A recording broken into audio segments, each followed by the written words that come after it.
Give it up for Belinda Clear. Give it up for Jenny. So many layers to her. Oh, wow. Okay, my pronouns are obvious. She, her, and Beyonce. Oh, man. My incentive to do stand-up comedy is because it keeps me out of the house at night. I have kids.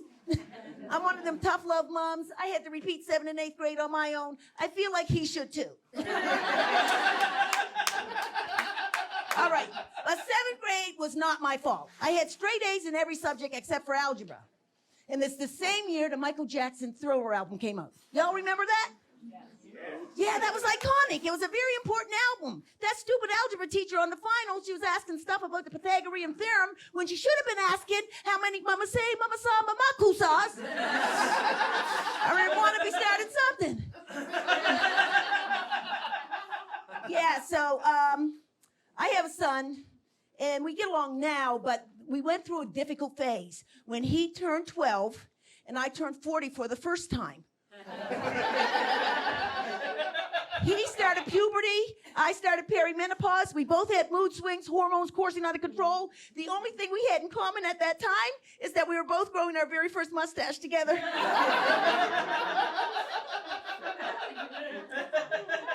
You got to keep up with these kids nowadays. Like, I didn't grow up with technology, so I had to be aware of what he's doing on the internet so he doesn't do something crazy. So when he was 11, it was cute little boy stuff. It was like Legoland, Hot Wheel cars, Disney. Then he turned 12, went to middle school, met some heathens. I checked his history, and it was naked girls, boobs, and then the worst of all, this is when you know you failed as a parent, naked Sarah Palin.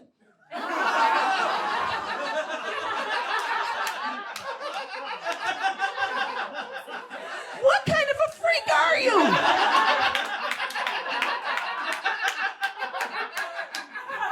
I don't get it, kid. Why wouldn't you Google someone attractive like Taylor Swift, Rihanna, or Beyonce? Then I was like, oh, I get it.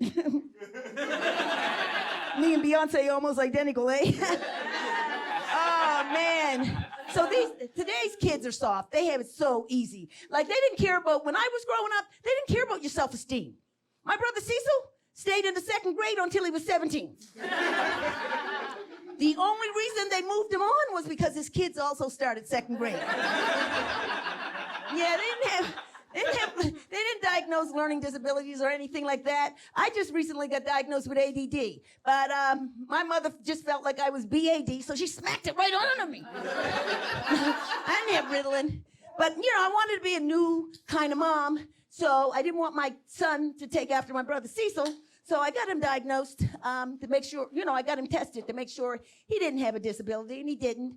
But he was just an underachiever like me. So what do? You know, there's got to be repercussions. I put him in Catholic school. It was the best investment ever because he went from C's and D's to straight A's. I was like, this is remarkable. What is it? Is it the fact that they pray every morning? He said, nope. I said, is it the fact that they have smaller classrooms? He said, nope. I said, well, what is it that helped you get your act together? He said, Mom, I knew they didn't play when I walked into that math class and that teacher had nailed some dude to the plus sign.